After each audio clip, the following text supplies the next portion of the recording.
दशा माता की कथा। दशा माता के व्रत के दिन सुनने वाली नल और दमयंती की कथा।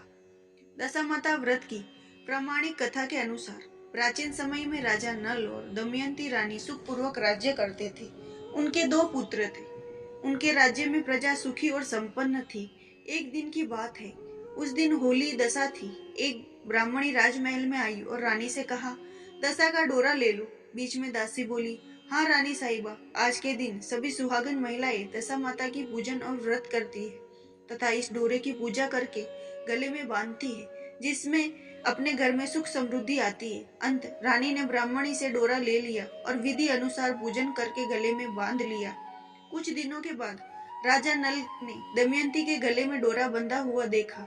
राजा ने पूछा, इतने सोने के गहने पहनने के बाद भी आपने ये डोरा क्यों पहना है? रानी कुछ कहती, इसके पहले ही राजा ने डोरे को तोड़कर जमीन पर फेंक दिया। रानी ने उस डोरे को जमीन से उठा लिया और राजा से कहा कि यह तो दशा माता का डोरा है। आपने उनका अपमान करके अच्छा नहीं किया। जब रात्रि में राजा सो रहे थे तब दशा माता स्वप्न में बुढ़िया के रूप में आई और राजा से कहा, हे राजा, तेरी अच्छी दशा जा रही, अब बुरी दशा आ रही। तूने मेरा अपमान करने की अच्छा नहीं किया। ऐसा कहकर बुढ़िया अंतर्ध्यान हो गई। अब जैसे जैसे दिन बीतते गए वैसे वैसे कुछ ही दिनों में राजा के ठाट बाट, हाथी घोड़े, लाव लश्कर, धन धान्य, सुख शांति सब कुछ नष्ट होने लगे। अब तो भूखे मरने का समय तक आ गया था। एक दिन राजा ने दमयंती से कहा, तुम अपने दोनों बच्चों को लेकर अपने मायके चली जाओ। रानी ने कहा, मैं आपको छोड़कर कहीं नहीं जाऊंगी। जिस प्रकार आप रहेंगे उसी प्रकार मैं आपके साथ रहूंगी। तब राजा ने कहा, अपने देश को छोड़कर दूसरे देश में चले, वहां जो भी काम मिल जाएगा वही काम कर लेंगे। इस प्रकार नल और दमयंती देश को छोड़कर चले गए। चलते चलते रास्ते में भील राजा का महल दिखाई दिया। वह राजा ने अपने दोनों बच्चों को अमानत के तौर पर छोड़ दिए। आगे चले तो रास्ते में राजा के मित्र का गांव आया। राजा ने रानी से कहा, चलो मेरे मित्र के घर चलो। मित्र के घर पहुंचने पर उनका खूब आदर सत्कार हुआ और पकवान बनाकर भोजन कराया। मित्र ने अपने शयन कक्ष में सुलाया। उसी कमरे में मोर की आकृति की कुटी पर मित्र की पत्नी का हीरो का जड़ा हार टंगा था। मध्य रात्रि में रानी की नींद खुली तो उन्होंने देखा कि वह बेजान कुटी हार तो निकल गई है। यह देखकर रानी ने तुरंत राजा को जगा कर दिखाया। दोनों ने विचार किया कि सुबह होने पर मित्र के पूछने पर क्या जवाब देंगे। अंत यहाँ से इसी समय चले जाना चाहिए। राजा रानी दोनों रात्रि को वहां से चल दिए। सुबह होने पर मित्र की पत्नी ने खूंटी पर अपना हार देखा। हार वहां नहीं था। तब उसने अपने पति से कहा, तुम्हारे मित्र कैसे हैं जो मेरा हार चुरा कर रात्रि में ही भाग गए? मित्र ने अपनी पत्नी को समझाया कि मेरा मित्र कदापि ऐसा नहीं कर सकता, धीरज रखो, कृपया उसे चोर मत कहो। आगे चलने पर राजा नल की बहन का गांव आया। राजा ने बहन के घर खबर पहुंचाई कि तुम्हारे भाई भौजाई आए हुए हैं। खबर देने वाले से बहन ने पूछा, उनके हाल चाल कैसे? वो बोला, दोनों अकेले हैं, पैदल ही आए हैं तथा वे दुखी हाल में हैं। इतनी बात सुनाकर वह थाली में कांदा रोटी रखकर भैया भाभी से मिलने आई। राजा ने अपने हिस्से का खा लिया परंतु रानी जमीन में गाड़ दिया। चलते चलते एक नदी मिली। राजा ने नदी में से मछलियां निकाल कर रानी से कहा, तुम इन मछलियों को भूंजो, मैं गांव में से परोसा लेकर आता हूँ। गांव का नगर सेठ सभी लोगों को भोजन करा रहा था। राजा गांव में गया और परोसा लेकर वहां से चला तो रास्ते में चील ने झपटा मारा तो सारा भोजन नीचे गिर गया। राजा ने सोचा कि रानी विचार करेगी, राजा तो भोजन करके आ गया, मेरे लिए कुछ भी नहीं लाया। इधर रानी मछलियां भूजने लगी तो दुर्भाग्य से सभी मछलियां जीवित होकर नदी में चली गई। रानी उदास होकर सोचने लगी कि राजा पूछेंगे, सोचेंगे कि सारी मछलियां खुद ही खा गई। जब राजा आए तो मन ही मन समझ गए, वहां से आगे चल दिए। चलते चलते रानी के मायके का गांव आया। राजा ने कहा, तुम अपने मायके चली जाओ, वहां दासी का कोई भी काम कर लेना, मैं इसी गांव में कहीं नौकर बन जाऊंगा। इसी प्रकार रानी महल में दासी का काम करने लगी और राजा तेली के गाने पर काम करने लगा। दोनों का काम करते बहुत दिन बीत गए।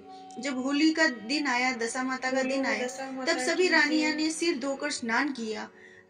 दासी ने भी स्नान किया। दासी ने रानियों का सिर गूथा। राजमाता ने कहा, मैं भी तेरा सिर गूंथ दूं। ऐसा कहकर राजमाता जब दासी का सिर गूंथ रही थी तब उन्होंने दासी से सिर पे पद्म देखा। यह देखकर राजमाता की आंखें भर आई और उनकी आंखों से आंसू गिरे। आंसू जब दासी की पीठ पर गिरे तो दासी ने पूछा, आप क्यों रो रही हो? राजमाता ने कहा, तेरे जैसी मेरी भी बेटी है, जिसके सिर में भी पद्म था, तेरे सिर में भी पद्म है। यह देखकर मुझे भी याद आ गई। तब दासी ने कहा कि आपकी बेटी हूँ। दशा माता के कोप से मेरे बुरे दिन चल रहे, इसीलिए यहाँ चली आई हूँ। माता ने कहा, बेटी तूने ये बात हमसे क्यों छिपाई? दासी ने कहा, माँ मैं सब कुछ बता देती तो मेरे बुरे दिन नहीं कटते। आज मैं दशा माता का व्रत करूंगी, उनसे गलती क्षमा याचना करूंगी। अब जो राजमाता ने बेटी से पूछा, हमारे जमाई कहाँ है? बेटी बोली, वे इसी गांव में किसी तेली के घर काम कर रहे हैं। अब गांव में उनकी खोज कराई गई। उन्हें महल में लेकर आए, जमाई राजा को स्नान कराया, नए वस्त्र धारण करवाए और पकवान बनाकर उन्हें भोजन करवाया। अब दशा माता के आशीर्वाद से राजा नल और दमयंती के अच्छे दिन लौट आए।